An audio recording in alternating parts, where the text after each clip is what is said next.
जो माना जा रहा है कि जो पुराने गद्दार नेता और विधायक भी हैं सपा में इस समय हो चुके हैं और सपा विधायक है प्रतापगढ़ से आर के वर्मा जी।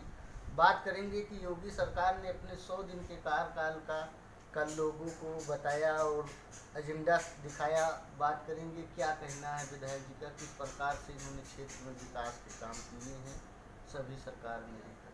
100 दिन का ही कार्यकाल मत देखिए, उसके पहले 5 वर्षों का कार्यकाल आप देख लो।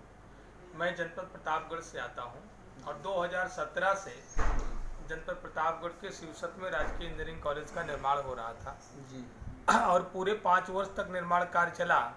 उसकी गुणवत्ता की परख किसी ने नहीं करी जी। ना कार्यदायी संस्था ने करी, ना सरकार ने कराई और ना उसका नियम है, नियमानुसार कोई जांच की गई। और मेरे द्वारा जब निरीक्षण किया गया तो दीवार भरभरा करके गिर जा रही है। अगर उस पर स्लैब डाल देते और 3 मंजिला इमारत खड़ी हो जाती और जब जमींदोज होती तो न जाने कितने लोगों की लाशें जमींदोज हो जाती। लेकिन फिर भी योगी सरकार की कार्यशैली आप समझो कि मेरे द्वारा उस कंपनी के खिलाफ तहरीर दी गई कि मेरे जांच करने के दौरान उन लोगों के द्वारा अभद्र व्यवहार किया गया। वह तहरीर नहीं दर्ज की गई और उल्टा सरकारी तंत्र के इशारे पर मेरे ही खिलाफ एफआईआर दर्ज कर ली गई। और अभी कल परसों की घटना है कि हम लोग जैसे ही यहाँ पर पहुँचते हैं 2:15 बजे देखते हैं कि यहाँ पर आवास का ताला टूटा हुआ, कुंडी टूटी हुई, कटर से काट करके लोग अंदर प्रवेश किए थे और यहाँ सोफे से लेकर के सारा सामान अस्त व्यस्त था। कागजात सब इधर उधर बिखेरे हुए थे, गद्दों तक को फाड़ा गया था और उनके पास कोई बड़ा हथियार था जिसकी वजह से जिससे उन्होंने जो बाथरूम में किचन में टोटियाँ थी उस पर वार करके टोटियाँ तोड़ करके उसको टेबल पर रख दिया गया था। अब योगी सरकार में ऐसे तत्व क्या संदेशा देना चाहते हैं? क्या मुझे डराना चाहते हैं या किसी गंभीर घटना के इरादे से ऐसे लोग आए थे? तो यह बड़ा सवाल है और जिसका एफआईआर गौतमपल्ली थाने में दर्ज हुआ है। यह योगी सरकार की कार्यशैली है। भ्रष्टाचार चरम पर है, गुंडा राज चरम पर है। ये उपलब्धियां योगी सरकार की। योगी सरकार का कहना है कि मैंने बहुत से ऐसे कार्य कर दिए जो छुपे हुए हैं, अभी भी बता नहीं रहे हैं, लेकिन कर दिए बहुत कुछ।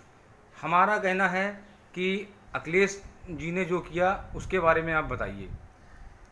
मैं पूछना चाहता हूं कि लखनऊ जो राजधानी है, राजधानी के जितने भी बड़े कार्य हैं वो आप बता दो कि वह किसके कार्यकाल में हुए थे। जैसे जी आप हाई कोर्ट का निर्माण कब हुआ था, किसकी सरकार में हुआ था। 1090 किसकी सरकार में बना था।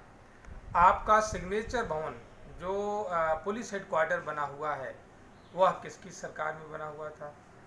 और 112 किसकी सरकार में बना हुआ था।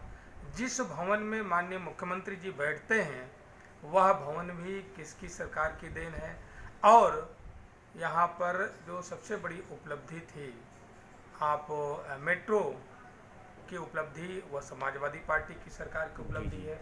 मैं अगर आपके माध्यम दिल्ली से हाईवे जो है, मैं आपके माध्यम से सवाल करूं कि राजधानी में वह इन जो मैंने 5-6 बड़े काम बताए उसके पैरेलल उसकी बराबरी का एक काम मुझे बता दो जो भारतीय जनता पार्टी की सरकार में हुआ हो, तो आपको समझ में आ जाएगा कि विकास शब्दों में हो रहा है, पन्नों में हो रहा है या धरातल पर हो रहा है।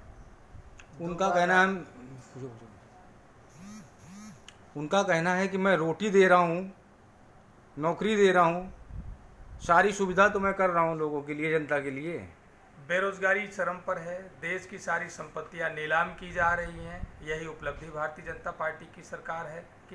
भारतीय जनता पार्टी की सरकार रोजगार को छीन करके, नौकरियों को छीन करके, आरक्षण को छीन करके, संविधान को कमजोर करके इस देश के लोकतंत्र को खत्म करना चाहती है। यह भारतीय जनता पार्टी का एजेंडा है जिस पर भारतीय जनता पार्टी कार्य कर रही है।